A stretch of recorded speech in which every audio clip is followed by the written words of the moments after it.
Avant de commencer cet épisode, je tiens à remercier quelques personnes qui m'ont particulièrement soutenue ce mois-ci sur Tipeee. Adeline, Maldoror, Julie et Charles. Merci encore beaucoup à toutes et à tous et je vous laisse avec l'épisode 47 du podcast. Bonne écoute! Le Moyen-Âge est à la mode et j'en suis très heureux parce que je crois que cette époque a été absolument décisive. Je t'ai dit qu'elle soutenait sa thèse le 28 ? Une thèse sur quoi ? Les chevaliers paysans l'ont mis au lac de Paladru. Au lac de Paladru ! Passion médiéviste, l'histoire médiévale vue par ceux qui l'étudient.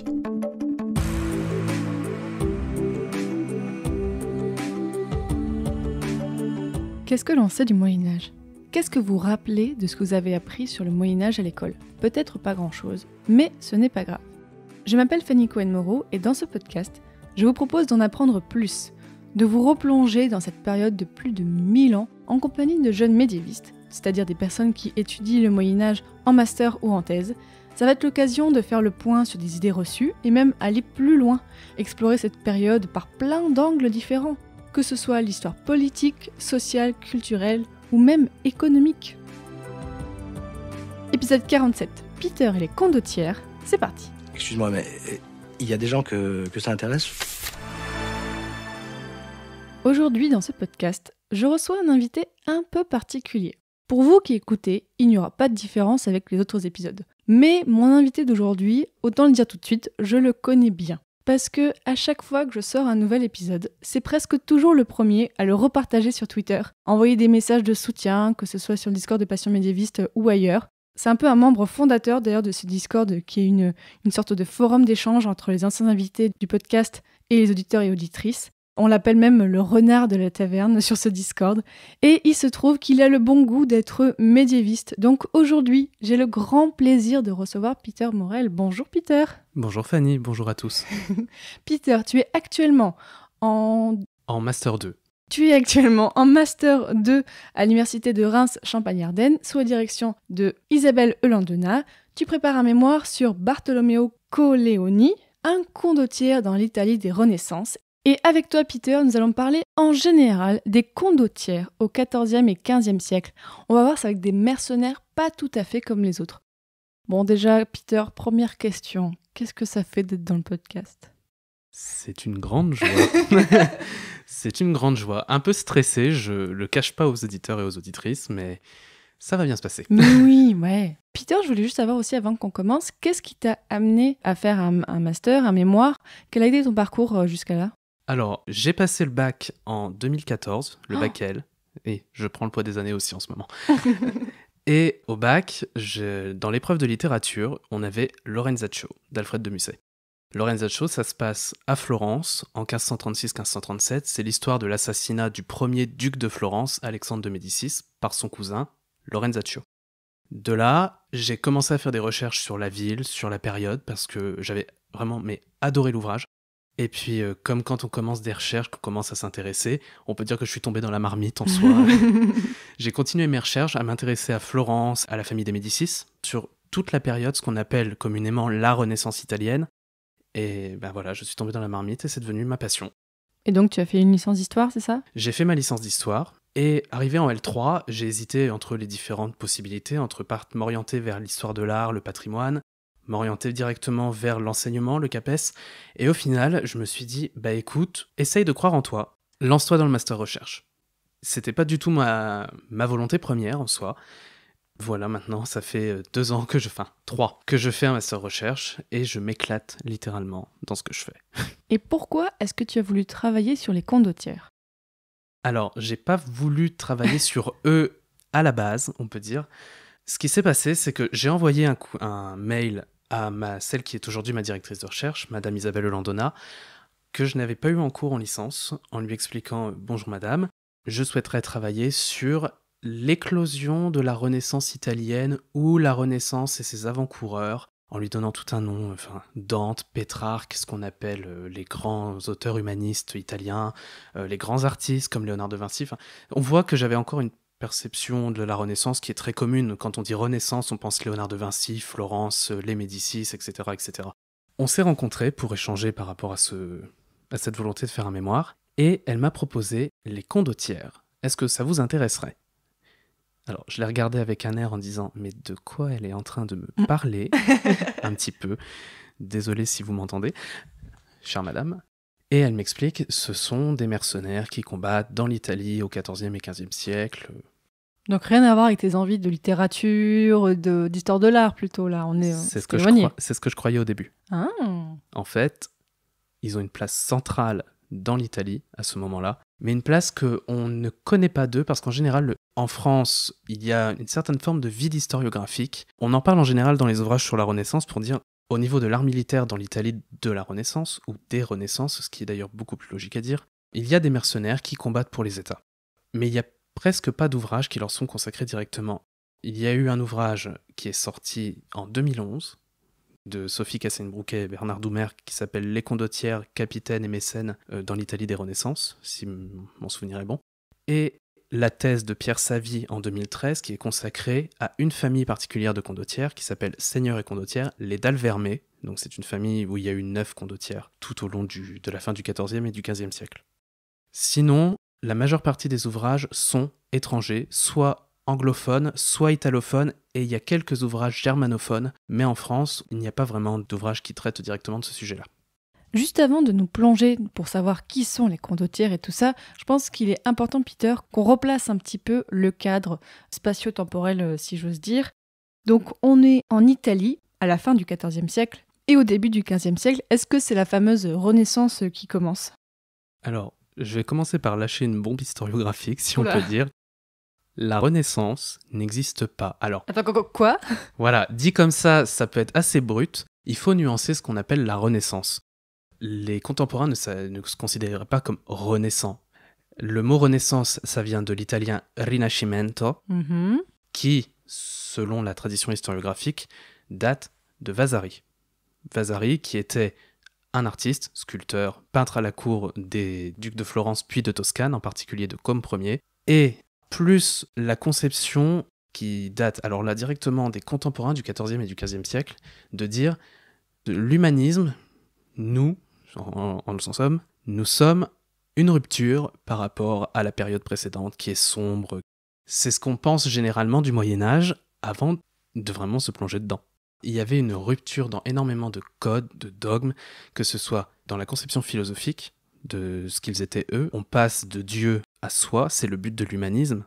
Il y a une forme de changement de mentalité dans l'Italie de cette époque, mais qui n'est pas commune qu'à l'Italie. D'autre part, en 1860, un historien suisse, si je ne me trompe pas, Jacob Burckhardt, historien de l'art, sort un ouvrage qui s'appelle « La civilisation de la Renaissance en Italie », où, pour vraiment résumer énormément le propos, il dit « Il n'y a qu'une Renaissance, elle est italienne, et elle s'est diffusée après à l'échelle européenne. » L'Italie est le lieu de l'émergence de l'État moderne, de toute la civilisation moderne, qui se donne ses propres lois, qui est sujet de son histoire, et à côté, tout ce qui s'est passé avant, à l'époque médiévale, c'est à jeter. C'est une rupture entre l'Antiquité et l'époque où ils sont. De là, on a toute cette conception de Moyen-Âge sombre qui est commune. On le voit encore aujourd'hui à chaque fois qu'il y a quelque chose de... Je grossis le trait en disant mais barbare, mauvais, on dit « Ah, tes pratiques moyenâgeuses ». C'est digne du Moyen-Âge. Mon Dieu, vraiment, j'ai des Jeanne d'Arc dans les yeux à chaque fois que c'est comme ça. Mais voilà, de là... Dans les années 1970, on a commencé à déconstruire ça et à voir qu'au final, la Renaissance était plutôt une histoire de plusieurs renaissances tout au long de l'époque médiévale, que ce soit la Renaissance carolingienne, ce qu'on appelle la Renovatio Imperii, coucou Ilan. Ilan qu'on entend dans le format Super Jeu Royal, qui est un fervent défenseur des Carolingiens. Voilà, que ce soit la Renaissance auto-clunisienne, c'est-à-dire le moment d'affirmation des différents ordres monastiques qui se situent aux alentours du 10e, 11e siècle. On peut même tirer jusqu'au 12e en soi. Et la pré-Renaissance, le Duecento et le Trecento en histoire de l'art, car on donne des noms en ento en général pour les périodes artistiques, on n'utilise pas dans les études historiques pour les siècles. Le Duecento et le Trecento ne font pas partie de ce qu'on appelle communément la Renaissance. La Renaissance, c'est le 15e siècle, dans la conception antérieure. Or, on l'a vu avec l'épisode de Mechtilde sur les peintres florentins du XIVe siècle, il y a déjà des codes, des formes de représentation et de nombreuses évolutions au niveau des concepts qui arrivent déjà dans les périodes antérieures.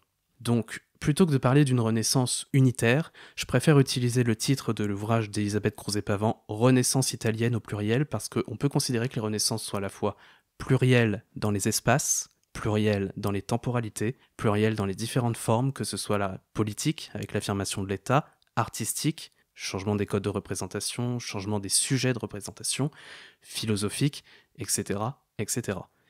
C'est une des parties qui est assez importante, c'est déconstruire le mythe de la Renaissance. Et même au contraire, on peut parler d'une Renaissance sombre. Ah oui. Oui, C'est un concept en soi. il y a un ouvrage d'un historien anglais qui s'appelle Alexander Lee qui s'appelle The Ugly Renaissance, la Renaissance moche, sombre, où il montre qu'en fait, par rapport à l'époque médiévale, la Renaissance comporte tout un lot, non pas d'obscurantisme en soi, il y en a, mais un lot de ruptures qui en soi font que par rapport à une partie de l'époque médiévale, la Renaissance est peut-être même plus sombre que ce qu'on a l'habitude de croire. L'espace italien, à ce moment-là, c'est pas vraiment la Dolce Vita. Il faut comprendre que l'Italie est un espace complètement divisé. Je travaille sur l'Italie du Nord et du Centre, c'est-à-dire tout l'espace qui exclut en fait l'Italie du Sud, le Mezzogiorno, qui correspond au royaume de Naples et de Sicile. Et maintenant, on va pouvoir parler des condottières. Alors déjà, Peter, question toute simple. C'est quoi un condottiere ? Alors, un condottiere, c'est, au sens strict, c'est un capitaine du troupe, ce qu'on appelle en italien une schiera di soldati mercenari, donc de soldats mercenaires, simplement. Et par extension du nom, c'est devenu la figure du commandant. Ok. C'est un chef mercenaire, entrepreneur de guerre, dont le statut va énormément évoluer sur la période qui nous intéresse. Les condottières ont joué un rôle très important dans l'Italie des XIVe et XVe siècles, que ce soit d'un point de vue politique, structurel, organisationnel, etc., etc. À partir de quand est-ce qu'on utilise ce terme de condottière ? Alors, le terme condottière est contemporain des condottières eux-mêmes. On l'utilise dès le XIVe siècle. Ce sont des capitaines engagés par un contrat. Et par déformation, en fait, la condotta, le contrat, qui stipule précisément tous les points d'engagement, a donné son nom à la fois au contrat lui-même et à la troupe mercenaire qui suit le condottiere. Pourquoi est-ce que les condottières apparaissent à cette époque-là ? Alors, c'est assez compliqué et pour ça, il faut faire un petit point Italie communale. Oui. L'Italie, en plus d'être complètement désunie à ce moment-là, d'être une multiplicité d'États différenciés, a une double influence entre, au nord et au centre, l'ancien royaume d'Italie, c'est-à-dire les territoires lombards que Charlemagne a annexés quand il a battu les Lombards en 774, et qui font que tout le nord et le centre de l'Italie ont une dépendance vis-à-vis de l'empereur du Saint-Empire romain germanique. Le roi d'Italie, c'est l'empereur du Saint-Empire romain germanique. D'accord. D'autre part, avec le traité du Quierzy de 754, le traité dit « Je cède l'exarcat de Ravenne, la marche d'Ancône, l'Ombrie et le Latium à l'évêque de Rome. » Le pape, pendant l'époque médiévale, est à la fois un souverain spirituel à la tête de l'Église et en même temps un souverain temporel, avec des terres beaucoup plus grandes que le Vatican actuel. Il possède presque la moitié de l'Italie en soi. Ce qui s'est passé, c'est que l'empereur est peu descendu sur ces terres italiennes et que de là, il y a eu tout ce qui est le procédé de communalisation de l'Italie, l'apparition des communes. Dans cette Italie communale, il y avait ce côté besoin de se défendre et de s'affirmer par rapport à l'autorité de l'empereur, affirmer leur autonomie par rapport à l'autorité de l'empereur ou du pape, quand ça pouvait arriver. Ce sont des armées communales. Mais à la fin du XIIIe siècle, progressivement, apparaissent des entrepreneurs privés, mercenaires, qui font la guerre, qui sont employés par les États en complément de leurs armées communales. Mais parce qu'ils ont besoin de plus d'armées Soit parce que ce sont des compétences particulières, soit pour compléter leur rang.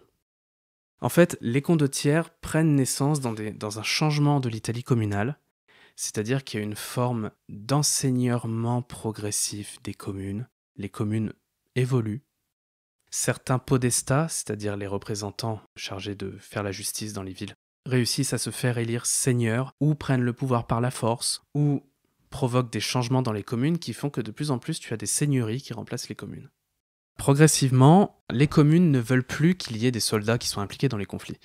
On dit il faut que les hommes, c'était les hommes, tous les hommes en âge de se battre qui partaient au combat. S'ils étaient riches et qu'ils avaient la possibilité d'avoir un cheval, ils étaient milites. S'il y avait les différentes classes sociales entre les milites, donc les patriciens, parce que définir la noblesse en Italie c'est un peu particulier, les pedites qui sont à pied, et en dessous le popolo grasso, c'est-à-dire les marchands, le peuple gras en soi, et le popolo minuto, qui eux sont les petits artisans. Tout ce schéma, à cause du passage progressif des États italiens à des modèles seigneuriaux, n'est pas complètement remis en cause mais va évoluer. Et en fait, les condottières vont présenter l'avantage d'être étrangers.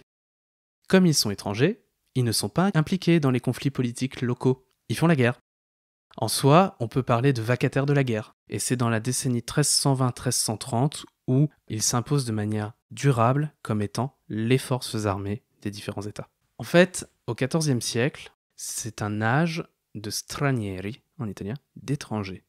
En fait, il y a beaucoup d'étrangers, que ce soit des Catalans, des Allemands, des Hongrois, des Français ou des Anglais, qui vont venir combattre en Italie pour la fortune, d'une part, la gloire aussi, principalement la fortune, quand même. L'Italie est une terre extrêmement riche. C'est le cœur des échanges commerciaux européens à cette époque. En 1252, tu as la création du florin, et qui est la monnaie d'échange qui s'est imposée à travers toute l'Europe à la fin de l'époque médiévale. Florence est un cœur économique. L'Italie des communes est extrêmement riche. En plus d'avoir des pratiques de l'écrit très avancées par rapport à d'autres États européens, d'avoir une alphabétisation plus élevée qu'ailleurs. Donc tu es vraiment dans un monde où tu as tout un processus qui a déjà commencé. Une forme de pré-renaissance en soi. Oui, et en fait, si j'ai bien compris, employer ces condottières, ça permet de ne pas avoir à envoyer sa population à chaque fois faire la guerre. Exactement. D'accord. Surtout qu'il va y avoir une grosse saignée démographique au milieu du XIVe siècle que tout le monde connaît bien. La peste noire. Ah bah oui. Où un tiers de la population italienne part comme un paix sur une toile cirée d'un seul coup. Non, je résume très vulgairement, mais... Mais oui, donc c'est quand même très important le contexte démographique aussi. On a même dit que c'était les condottières qui avaient provoqué la propagation de la peste noire. En fait, c'est l'Erasmus de toute l'Europe de « venez, on fait la guerre en Italie ». L'Erasmus, je dirais pas ça comme ça, en soi. Si on se concentre un petit peu sur les individus, comment il vit, comment il gagne sa vie.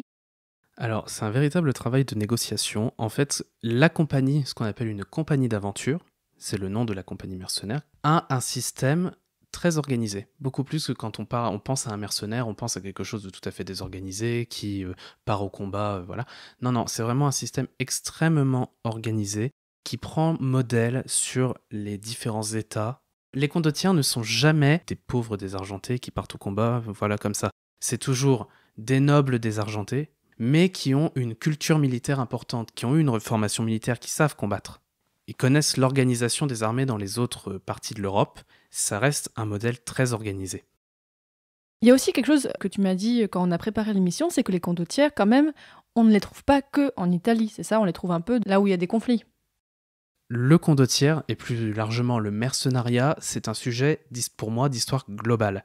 Il faut le réinsérer dans l'espace européen, qui est une multitude d'espaces selon les différentes zones géographiques, donc l'espace italien, l'espace français, etc., etc.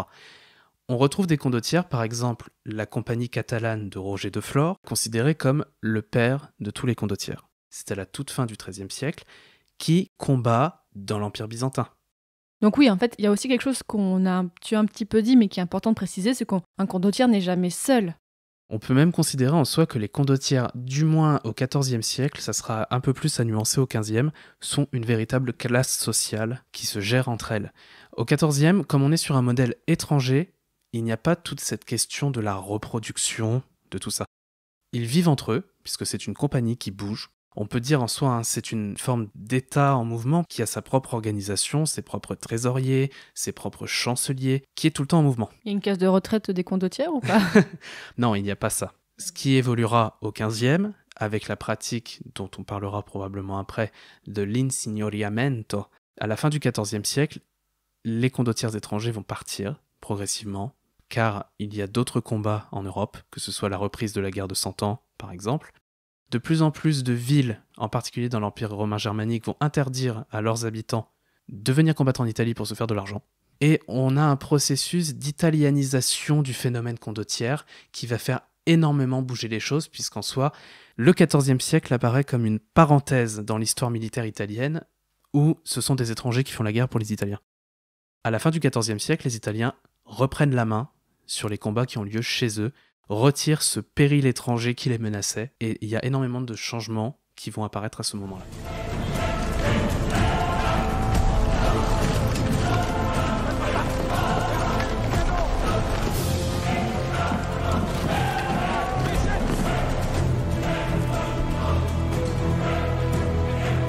faut passer à l'attaque. Pourquoi tant de hâte? Avec votre armée et votre réputation, quelques jours de siège, et ils se rendront. Ces hommes sont ici pour se battre. Si je les fais trop patienter, soit ils déserteront, soit ils commenceront à s'entretuer.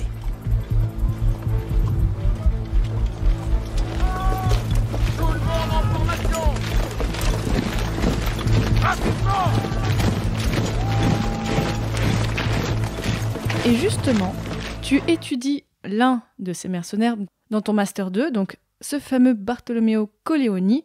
Pourquoi tu as voulu l'étudier, lui en particulier? Alors, comme pour le sujet, je n'ai pas voulu l'étudier lui en particulier à la base.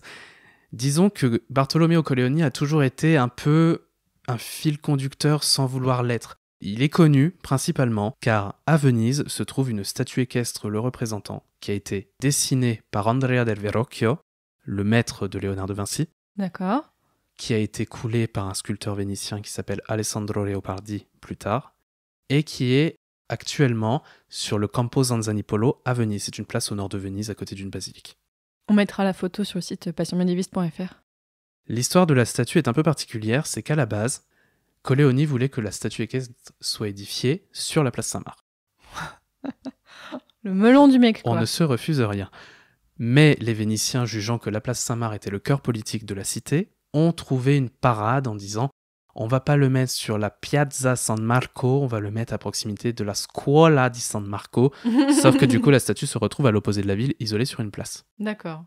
On connaît surtout Colleoni par rapport à ce monument équestre.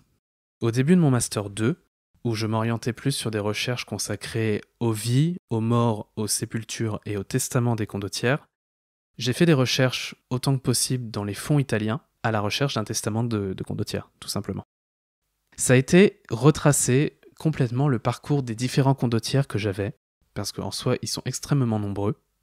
Il y a un site italien consacré aux condottières qui en recense un peu plus de 2700. Ah ouais. Voilà. Au XVe siècle, il y aura beaucoup moins de mercenaires. Il y en a à peu près entre 130 et 150. Et principalement italiens. Et principalement italiens, et principalement pour 60% d'entre eux, d'une part nobles, et d'autre part originaires des mêmes familles. Il y a des dynasties condottières qui se forment progressivement, où le métier se transmet de père en fils ou d'oncle en neveu. En me confrontant au système des archives italiennes, qui n'est pas le même que les archives françaises, et tout ça en restant sagement à Reims, puisque je ne me suis pas rendu du tout en Italie pour mon mémoire, malheureusement. J'ai réussi à trouver numérisé sur le site des archives de Bergame la version numérisée du recueil contenant les minutes notariales où il y a la transcription du testament de Bartolomeo Colleoni. Ah oui.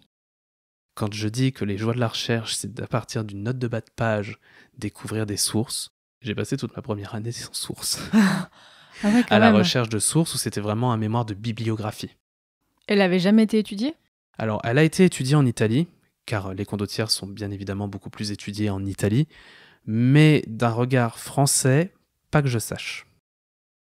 À partir d'autres notes de bas de page, à partir de ces minutes notariales qui, pour résumer très vite, l'écriture de médecin actuelle, c'est l'écriture notariale du XVe siècle, sont très difficilement transcriptibles, j'ai réussi à trouver une copie d'époque, enluminée sur un magnifique manuscrit du Testament et du Codicille, qui était conservé dans le dépôt d'archives de la ville voisine, l'Archivio di Stato de Brescia, qui a gentiment accepté de me l'envoyer, sans que je n'aie à venir le consulter sur place. Ah ouais, c'est chic ça. Magnifique. Je les remercie tous les jours. Je les remercie tous les jours car ils m'ont vraiment, on peut dire, changé la direction de mon mémoire. Donc une fois que tu avais cette source, tu as pu te consacrer et te concentrer sur cet homme en particulier. Exactement. À partir de ces dernières volontés, donc il y a un testament et un codicille. Le codicille, c'est une annexe que l'on rajoute a posteriori au testament principal. J'ai pu étudier comment Colleoni avait préparé sa mort, avait organisé la dispersion de ses biens entre ses différents héritiers et tout le processus que le condottière a mis en place pour organiser ses dernières volontés. De là, j'étudie sa vie et je montre à quel point les dernières volontés sont aussi représentatives de ce qu'a été la vie du condottière. Ce qui se passe au XVe siècle, avec l'italianisation, c'est que les condottières vont se resserrer au niveau de l'organisation sociale. On peut faire toute une analyse des réseaux condottières, de plus en plus, puisqu'on se répartit entre 10 et 13 familles, je dirais. Et du fait du procédé d'enseignement, le mot est moche en français, je préfère insignoriamento, c'est plus clair. Ces condottières qui étaient de simples capitaines mercenaires qui combattaient pour un État vont se sédentariser. Ou, dans un autre nombre assez important de cas, ce sont des seigneurs de petits États qui vont devenir condottières, pour dire d'assurer leur indépendance, qui se mettent au service d'autres, sachant qu'ils ont eux-mêmes la culture militaire, etc., etc. Et ils assurent, d'une part, le financement de leur État, d'autre part, leur statut, grâce au condottierisme. Bartolomeo Colleoni, lui, c'est un peu particulier. Il y a aussi des roturiers, faut préciser, dans les condottières, que ce soit au XIVe ou au XVe siècle. Et Colleoni, ce n'est pas vraiment un roturier, il est dans un statut intermédiaire à chaque fois, c'est assez drôle. On a toujours l'impression que c'est celui qui est au milieu de tous les statuts. Pour expliquer simplement, Bartolomeo Colleoni descend d'une des familles patriciennes les plus importantes de Bergame, qui vivait dans un château à l'extérieur. Bergame, c'est à 40 km de Milan, et l'histoire de la ville évolue pendant la période de la vie de Colleoni, justement. Bartolomeo Colleoni, il naît à la toute fin du XIVe siècle. On ne sait pas si c'est 1392 ou 1395, ou, comme il l'a fait dire lui, 1400. On sait juste qu'il est mort aux alentours de 80 ans. Ce qui est déjà énorme. Quand même, c'est énorme. Ce qui est déjà énorme. Surtout pour un mec qui fait la guerre, quoi. Voilà, surtout quand on sait qu'au XIVe siècle, décapiter pour trahison un condottière était assez monnaie courante. Ouais, donc les risques du métier, quand même, étaient assez importants. À partir du moment où on commençait à se mêler politique, c'est sûr que mieux valait avoir une certaine assurance vie derrière pour les héritiers. Donc, il naît entre 1392 et 1395, dans un château qui est à côté de Bergame, qui s'appelle Solza, et la famille réussit, par la conquête d'un château qui appartient aux Visconti, à s'assurer une forme d'indépendance, de revenus, etc., etc. Or, il se trouve que le père de Colleoni et son frère aîné sont tués, et que lui se réfugie dans un château qui appartient à un autre condottière important qui s'appelle Braccio da Montone, qui va lui offrir son premier cheval. Mais raconté comme ça, on a l'impression que c'est une histoire pour enfants au début. Mais non, mais c'est quand même... Le cheval au Moyen-Âge est quand même réservé à une certaine classe. Voilà. Et va le former progressivement au métier de condottière. Ainsi, en 1411, il commence comme page à la cour de Filippo Arcelli à Plaisance. Et à partir de 1418-1419, il commence son parcours de condottière. Tout d'abord, au service de celui qui lui a offert ce fameux cheval, qui à ce moment-là combat à Naples. Braccio da Montone dépend du plus important général de la reine de Naples, Jeanne II, c'est-à-dire l'épouse de notre loser préféré, Jacques II. Dont on avait parlé dans un épisode du podcast il y a fort longtemps. Il y aurait des légendes aussi disant que la reine Jeanne trouvait Colleoni fort beau, etc. etc. Je ne sais pas si c'est avéré que Colleoni a une relation avec la reine Jeanne II, qui est dépeinte, mais comme une croqueuse d'hommes, en général. Oui, bon, l'historiographie et les femmes, on sait que... Exactement, voilà. Et c'est tout à fait critiquable, d'ailleurs. On sait juste que Colleoni commence son service militaire à Naples. Il combat, il participe à une bataille très importante qui a lieu à L'Aquila, où il est au service de Braccio da Montone, et qui, lui, sera blessé et mourra sur le champ de bataille, tandis que le condottière le plus important du camp adverse, Muizio Attendolo, Sforza, enfin surnommé Sforza par la reine Jeanne II, d'ailleurs, lui a voulu récupérer des hommes qui étaient restés sur l'autre rive du fleuve qui passe à côté de l'Aquila, et nous a fait une Frédéric Barberousse en tombant dans l'eau en armure. Voilà. Colleoni continue son parcours au service d'autres condottières, il combat un moment à Florence, et la partie la plus importante de sa vie commence en 1431. Alors pourquoi 1431 ? Il faut savoir qu'en 1428, dans la conquête progressive de ce qu'on appelle le dominio da terraferma pour Venise, c'est-à-dire les terres fermes, c'est la Vénétie et une partie de la Lombardie actuelle par Venise, Bergame passe sous domination vénitienne. Elle était sous la domination des Visconti de Milan, dont l'État s'effondre petit à petit entre la fin du XIVe et 1447, la mort du dernier duc Visconti de Milan, Filippo Maria Visconti. Bergame passe de l'autre côté de la frontière. Et Colleoni a quand même cet attachement à Bergame, c'est sa ville natale, sa famille en vient, c'est une famille patricienne, donc Bergame va jouer un rôle majeur dans la vie de Colleoni jusqu'à la fin. D'ailleurs, c'est là-bas qu'il est enterré. En 1431, il est embauché, enfin, il est stipendié, pour utiliser le bon terme, stipendié, sous-entendu soudoyé, par Venise. Il commande alors 40 chevaux dans l'armée du capitaine général de Venise à ce moment-là, qui s'appelle Carmagnola. Donc là, il n'est pas encore condottiere. Il est condottiere. Ah. En fait, le système condottiere est une forme de système pyramidal, au XVe siècle du moins, où tu as un condottiere principal qui est à la tête de l'armée, et tu as toute une subdivision de condottières en dessous, ayant un certain nombre d'hommes à leur service, et qui, selon même qu'ils gagnent ou qu'ils perdent les batailles, s'ils ont l'honneur, la force, le courage au combat, peuvent progressivement monter en grade. Oui, et si celui au-dessus de lui meurt entre-temps, bah, c'est pratique aussi. Ce qui était assez facile en général dans Oui, l'Italie voilà, de cette donc époque. l'honneur, le courage, oui, enfin c'était plus par une guerre de exemple, domino. Carmagnola, on l'appelle comme ça parce qu'il est comte de Carmagnola, son vrai nom c'est Francesco Bussone. Il est décapité par les Vénitiens. D'accord. Entre les deux colonnes qui sont au bout de la place Saint-Marc, les colonnes de San Marco et San Teodoro, parce que les Vénitiens avaient peur qu'ils ne le trahissent. Ah oui, En fait, quand même. les États ont toujours eu cette peur de la trahison par les condottières. Ça fait partie de tout ce qu'il y a d'aspect négatif dans le condottierisme. Le camp en face me propose une somme d'argent plus importante, je vais en face. Et parce que ça arrivait aussi, c'est pour ça qu'ils ont peur. C'est beaucoup arrivé au XIVe siècle, qui est des retournements de situation, des changements de camp en pleine bataille, etc., etc. L'avantage du XVe siècle, c'est qu'il y a de plus en plus des solutions diplomatiques qui sont trouvées à bon nombre de conflits. En fait, le XIVe siècle est un siècle où il y a énormément d'États régionaux qui se forment en Italie. Il y a donc une forme de plus en plus par les États de volonté d'agrandissement. C'est les États les plus forts qui absorbent les États les plus faibles, en soi. Logiquement. Par exemple, Florence, qui s'agrandit de plus en plus entre toute la fin du XIVe et le début du XVe, jusqu'à atteindre tout le nord de la Toscane, Pise comprise, l'ancienne république maritime de Pise, qui était quand même une cité maritime médiévale assez importante, qui tombe sous domination florentine. Pour revenir à l'exemple de Coleoni. Quand Venise s'agrandit sur la terre ferme, conquiert progressivement toutes les cités de Vénétie, que ce soit Vérone, Trévise, Padoue, ils avancent vers les Visconti, de plus en plus, vers Milan, ils prennent Brescia, donc qui est la ville juste à côté, et ils prennent en 1428 Bergame. Bergame-Milan, ils sont à 40 km. Les Milanais ont eu très chaud, on peut le dire. Dans ce système pyramidal, donc, Coleoni a été inséré avec le soutien d'un condottiere qui l'a formé au métier des armes, et il va progressivement monter en grade, avoir de plus en plus de soldats mercenaires dans ses compagnies, jusqu'à atteindre le niveau ultime pour lui. Il va devenir capitaine général des armées vénitiennes. Ah ouais, la classe. Coleoni se met en lumière en 1431, tout de suite, au moment où il arrive à Venise, car il capture un autre condottiere. Il y a tous les soldats entre le condottiere et lui quand même. Lui et sa troupe réussissent à en capturer un autre, ce qui n'est pas si courant que ça. Il y a une forme de disgrâce de Coleoni à la mort, à l'exécution dont on a parlé précédemment de Carmagnole, et il sert comme capitaine de rang inférieur dans l'armée vénitienne. Il reste encore au bas de la pyramide pour le moment.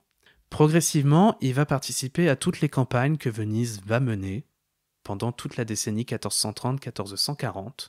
Par exemple, il défend Bergame à un moment contre un autre condottiere qui s'appelle Niccolo Piccinino, puis il va défendre Brescia avec un autre mercenaire qui s'appelle Gattamelata, où là c'est important car Gattamelata avec Coleoni, ce sont les deux seuls qui ont eu effectivement une statue équestre dans l'Italie du XVe siècle. Il y a eu énormément de projets de monuments équestres à leur gloire, mais c'est les deux seuls qui ont été réellement réalisés.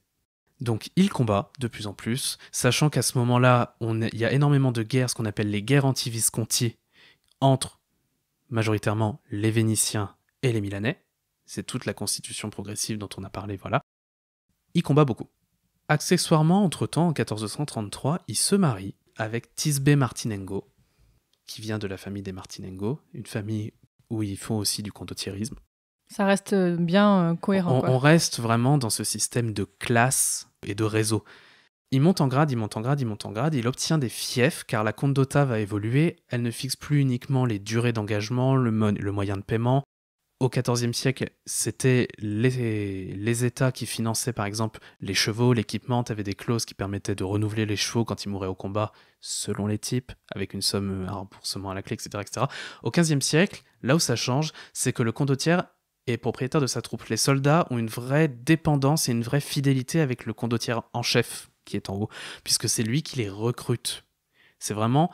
On passe du modèle des armées mercenaires ou de l'État mercenaire parcourant toute l'Italie à l'idée du général avec ses soldats qui se met au service de l'État le plus offrant.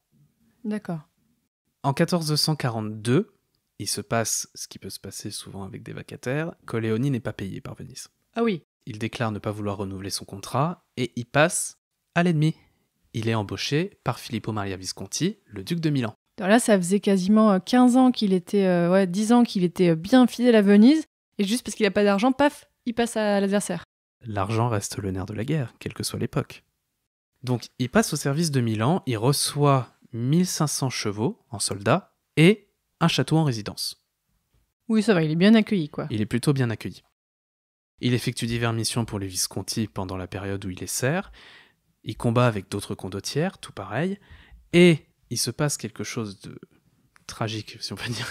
Non, quelque chose de très important en Italie, c'est qu'en 1447, Filippo Maria Visconti, le dernier duc Visconti de Milan, meurt sans héritier mâle. Ouh, donc là, ça veut dire qu'au sein des Visconti de Milan, on a des problèmes. À plus de duché. À plus de duché carrément ? À plus de duché, le duché tombe. Il y a une république, la République ambrosienne, qui remplace le duché, qui garde Coleoni à son service. Et à ce moment-là, il va faire une bataille hyper importante pour lui, c'est la bataille de Bosco Marengo, où il réussit à défendre Milan et il défait le prétendant orléaniste. Orléaniste, oh non. Oui, il faut comprendre que les Visconti ont cherché à s'implanter un peu en dehors de l'Italie. La bataille de Bosco Marengo, il réussit à défaire et à s'emparer, là encore, du capitaine français qui s'appelait De Drenay, et c'est considéré comme sa première grande victoire en tant que capitaine. Je passe. Il continue de considérer pendant ce temps que, bon, Bergame est chez l'ennemi. Les possessions qu'il a, lui, dans la région de Bergame, sont chez l'ennemi, à Venise. En 1448, rechangement de camp. Il signe une condotta, avec Venise. Parce qu'il n'a pas été payé, parce qu'il pensait à Bergame. Parce que de plus en plus, il envisageait de repasser du côté vénitien, parce que le problème, c'est que la République ambrosienne est très disputée. Il y a plusieurs prétendants pour restaurer le duché, dont un condottière, Francesco Sforza, qui est marié avec une fille illégitime du dernier duc Visconti. Donc on a une bâtarde, là. On a une bâtarde. Coucou Lily. Ah voilà, on avait fait un épisode sur les bâtards, donc c'est pour ça. Et en plus, ce qui est bien, c'est que du fait, chez les condottières, les femmes jouent un rôle très important au niveau de toute la création d'alliances matrimoniales qui se transforment en alliances militaires et politiques derrière. Il repasse au service de Venise pendant un temps et il subit une grosse défaite, c'est la bataille de Caravaggio, qui est considérée comme fatale contre Francesco Sforza, qui lui est resté au service de Milan. Je résume sur le fait que finalement c'est Sforza qui va réussir à se faire de facto proclamer duc, même s'il n'aura jamais vraiment le titre de duc approuvé par l'empereur du Saint-Empire romain germanique, mais Sforza devient et restaure duc de Milan. À ce moment-là, Coleoni est toujours au service de Venise, il y reste, et il y a un grand désaccord qui va avoir lieu. Le capitaine général des armées vénitiennes à ce moment-là, qui s'appelle Sigismondo Malatesta, est en désaccord avec la République, interrompt son service et s'en va. Plus de capitaine général. Et donc, une place se libère. Sauf que, c'est pas Coleoni qui va la remporter. Oh non. Pourquoi ? Parce que le Sénat choisit un autre condottière qui s'appelle Gentile da Leonessa, qui est certes jeune, a moins d'expérience au combat que Coleoni, mais est l'héritier de Gattamelata, dont on a parlé précédemment, et a récupéré ses troupes. Des troupes qui sont du fait aguerries au combat, et qui, comme il est l'héritier de Gattamelata, respecte le chef. Il y a une forme de népotisme, en fait. Il y a une forme de népotisme, une forme de je transfère mes armées à mon héritier. Voilà. Bon, l'Italie, quoi. c'est pas la mafia, mais bon. Tout ça pour dire, c'est un exemple de dynastie condottière. Coleoni, de fait, comme il n'est pas nommé capitaine général, les Vénitiens ont peur que Coleoni les trahisse. Il repasse à Milan. Oh Pourquoi ? Non, mais... Pourquoi ? Parce que les Vénitiens ont envoyé le nouveau capitaine général attaquer le camp de Coleoni qui se trouvait en territoire vénitien, de peur qu'il ne le trahisse. Sauf qu'en faisant ça, ils ont provoqué ce qu'ils cherchaient à éviter. Donc il repasse un temps au service de Sforza, pas longtemps, il continue de mener des missions pour Sforza en tant que condottière du duc de Milan, etc., etc. Et il se passe toute une série de paix au cours du XVe siècle, du fait des volontés des différents États de stabiliser l'Italie, dont la paix qui est encore considérée la plus importante est la paix de Lodi de 1454. À ce moment-là, Coleoni repasse à Venise. Mais... Là, ça va parce qu'il est resté entre deux États principaux, entre Milan et Venise. Au XIVe siècle, en général, on pouvait changer d'État très régulièrement. Qui est pour la guerre? Il est temps de faire appel au service du grand condottiero Montefeltro. Nous allons voter et son sang pourra être purifié par le sang. Votons, s'il vous plaît.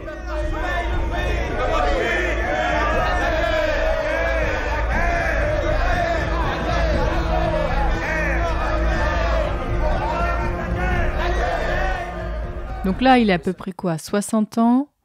Il commence à être un peu âgé, là, ça y est, ça suffit. Ah mais non. Ah non. Tant qu'on peut combattre, on continue, en soi. En fait, à travers les différents condotta, au XVe siècle, les États vont chercher de plus en plus à fidéliser les condottières à leurs États. Donc il n'y a plus seulement de l'argent, on leur donne des titres, des fiefs, surtout des fiefs, en l'occurrence. De plus, les durées des contrats sont volontairement de plus en plus longues. Au XIVe siècle, on embauche le condottière avec ce qu'on appelle une conduite ferme de 6 mois. Il reste au service 6 mois. Et après, il peut... Voilà. Au XVe siècle, les durées des contrats s'allongent. On atteint des durées de 1 an renouvelables, par exemple, assorties d'une autre condotta qu'on appelle une condotta de réserve, où c'est censé être pour un temps plus de paix, où il reste employé par l'État, mais ne combat pas. Ça permettait de prévenir les risques de défection et en même temps de garder une forme d'armée toujours présente au cas où d'un seul coup il y ait une révolte ou quoi qui se déclenchait quelque part. On avait déjà une troupe condottière qui était prête. Coleoni, donc, par ses différentes condottées au pluriel en italien, avec Venise, a obtenu plusieurs fiefs dans la région de Bergame. Il voulait obtenir Bergame elle-même, mais ne l'a jamais eu. Parce que Venise ne renonce jamais à une seule once de son pouvoir, mais il a réussi à obtenir une dizaine de fiefs qui forment une forme de petit État dans l'État. Ce qui est très important, c'est que l'État Coleoni se trouve dans la province de Bergame. Bergame, c'est la frontière avec Milan. Donc on peut dire que les terres Coleoni, dirigées par celui qui devient capitaine général en 1456, il y arrive enfin, vont former une forme d'État tampon entre Milan et Venise, où lui va défendre la terre. Il n'y a quasiment plus d'affrontements pour Coleoni après, il reste un peu statique. À Bergame, il développe de plus en plus. Bah là, il commence à être âgé aussi, enfin quand même, Voilà. même s'il peut bouger. Mais le XVe siècle est marqué par le grand basculement chez les condottières du statut purement militaire à un double statut politico-militaire. D'accord. Du fait qu'ils sont ou deviennent seigneurs, ils vont agir en prince. Agir en prince, c'est avoir un château qu'on fait décorer par des artistes de la Renaissance, donc du mécénat en l'occurrence.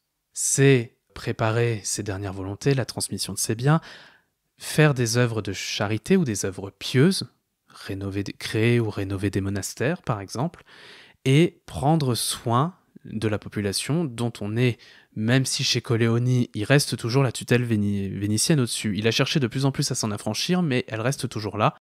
Donc il renouvelle ses conduites, il continue d'avoir des troupes pendant tout le temps, il est toujours le capitaine général, donc il peut toujours être appelé à combattre.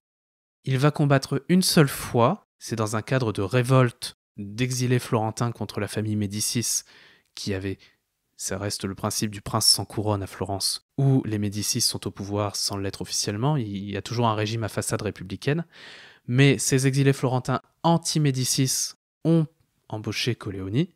Ça s'est soldé par un échec, il s'est fait battre par un autre condottière très important, celui qu'on considère comme l'archétype du prince condottière, Federico da Montefeltro, Frédéric de Montefeltro, le duc d'Urbino, Urbino qui est considéré comme la cité idéale de la Renaissance. Il se fait battre. Et à partir de ce moment-là, Coleoni reste dans ses terres. Jusqu'au testament que tu étudies.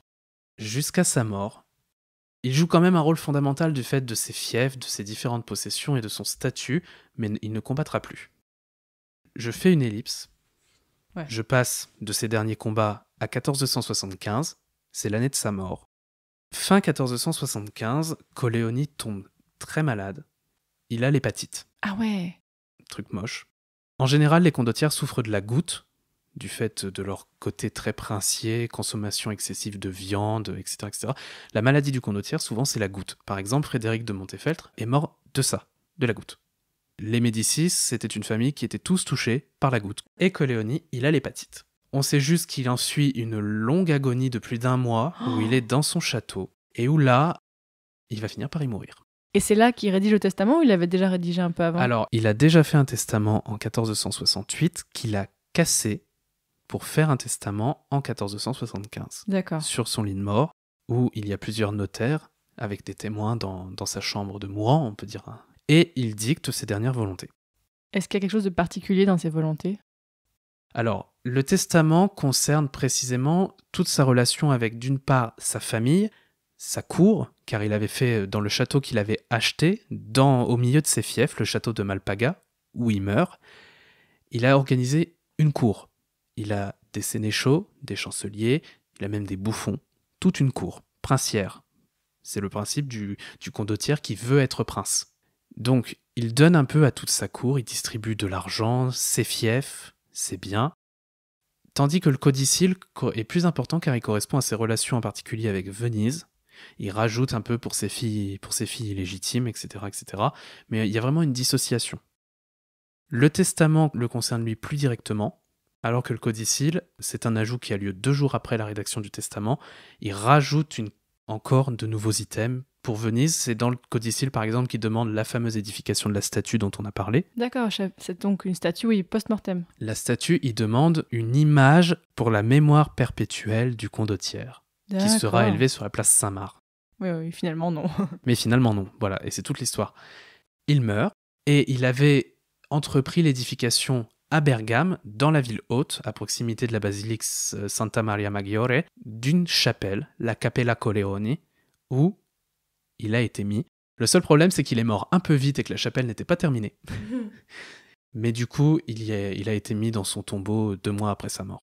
Il y a eu toute une messe funèbre, 2 oraisons funèbres qui ont été prononcées, dont une qui a été imprimée par l'auteur après, et Coleoni a été retrouvé, puisque on a longtemps cherché où était précisément son corps, l'emplacement précis a été perdu, et le 21 novembre 1969, on a retrouvé son corps, plutôt bien conservé, on a encore trace des vêtements avec lesquels il est habillé dans son sarcophage, dans la chapelle, donc on sait qu'il est là.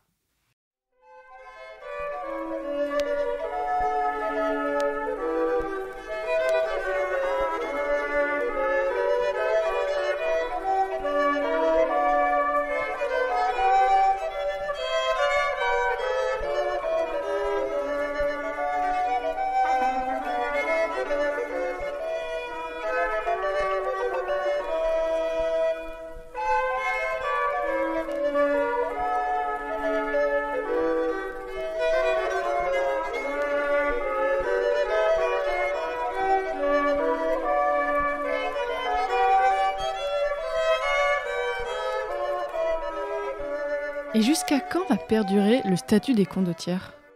Alors, les condottières, il va y avoir un moment hyper important, c'est 1494, l'arrivée des Français de Charles VIII en Italie, Charles VIII cherchant à faire valoir ses droits sur le trône du royaume de Naples, puis Louis XII, qui va revendiquer, en plus du royaume de Naples, le duché de Milan. C'est l'arrivée des étrangers en Italie, ce qu'on appelle la chute de l'Italie. L'Italie cesse d'être totalement indépendante. Ce statut va perdurer, on le sait, jusqu'à l'unification italienne au XIXe siècle.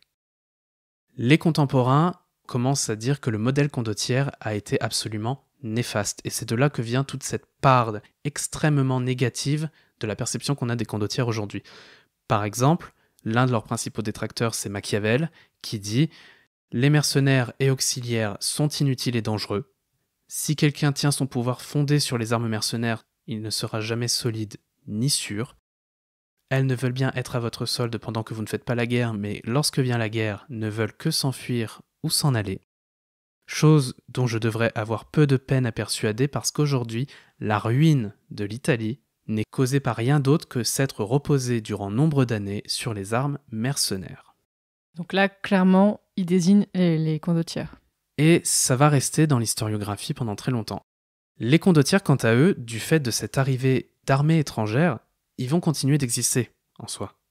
Mais comme il y a eu toute cette politique d'enseignement, va arriver un moment où les condottières princes vont devenir plus princes que condottières et perdre ce côté mercenaire militaire pour devenir des princes seigneurs, à l'image de tous les seigneurs qu'il peut y avoir en Europe, que ce soit des ducs, des marquis, etc., etc.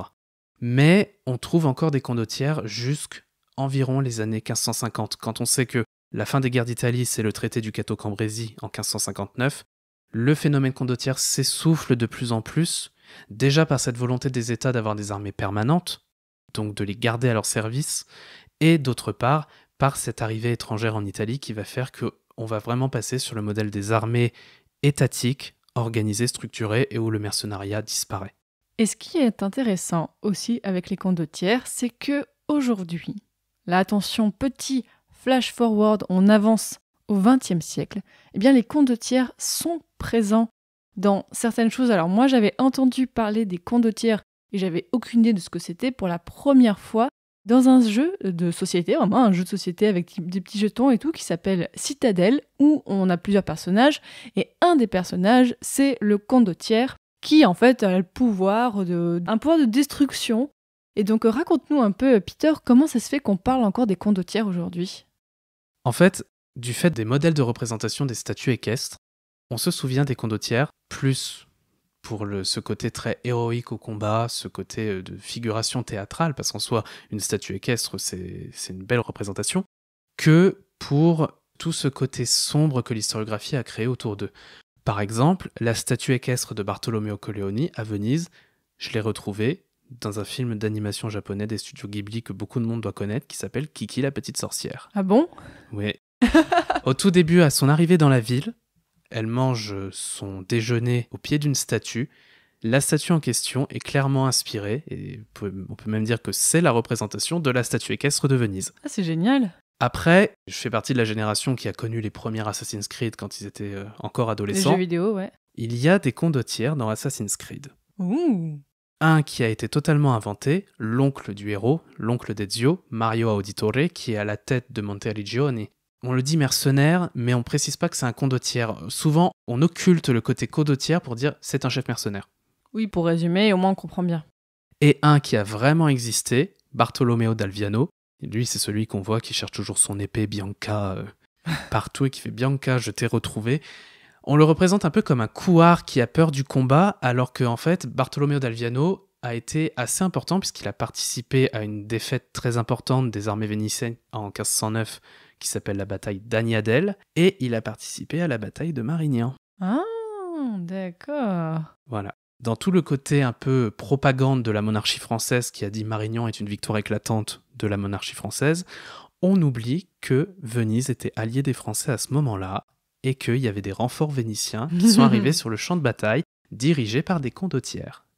L'un des derniers condottières les plus connus, pour finir, celui où on dit c'est le dernier des condottières, c'est Jean des Bandes Noires, Giovanni delle Bande Nere en italien, qui lui est connu parce que déjà on lui a consacré un film qui s'appelle justement Le métier des armes, d'accord, d'une part, et qui se trouve être le père de Côme Ier, le futur premier grand-duc de Toscane. Quand la branche aînée des Médicis s'éteint, c'est un fils de condottière qui prend le pouvoir à Florence. Et au final, la carte politique de l'Italie de la fin du XVe et du XVIe est profondément marquée par des dynasties condottières qui ont réussi à se maintenir au pouvoir. Et même, si je vous dis qu'on trouve des condottières dans Game of Thrones. Ah bon ? Où ça ? Est-ce que, si je te dis la Compagnie Dorée ? Oui, c'est des mercenaires. Ce sont des mercenaires. Ils sont basés à Bravos. Bravos qui est représenté comme une ville se trouvant dans une forme de lagune avec des canaux. Et qui est aussi le siège de la Banque de Fer. La Banque de Fer qui est librement inspirée des grandes banques florentines de la Renaissance. La Compagnie Dorée, on pourrait dire que c'est un exemple de condottierisme mis dans une série actuelle.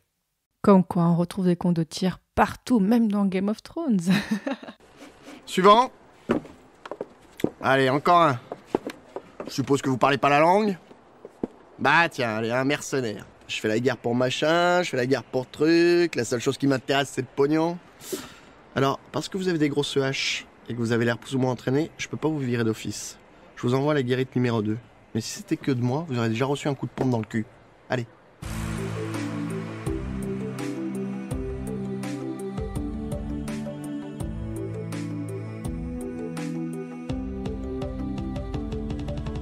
Maintenant, chers auditeurs et auditrices, vous en savez beaucoup plus sur l'Italie au XIVe et au XVe siècle. Et vous voyez qu'effectivement, c'est compliqué, l'Italie à cette époque-là.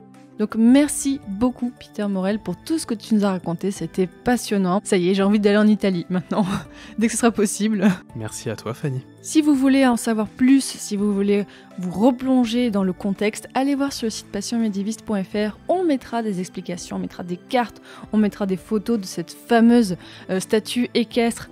Allez voir, on mettra plein d'éléments, mais aussi des conseils de lecture si vous voulez aller un petit peu plus loin. Et n'hésitez pas à aller écouter les autres épisodes de Passion médiéviste, voilà. On a eu plein de sujets différents, on approche bientôt de l'épisode 50. Vous vous rendez compte, bientôt l'épisode 50, sur un sujet qui sera super, vous verrez.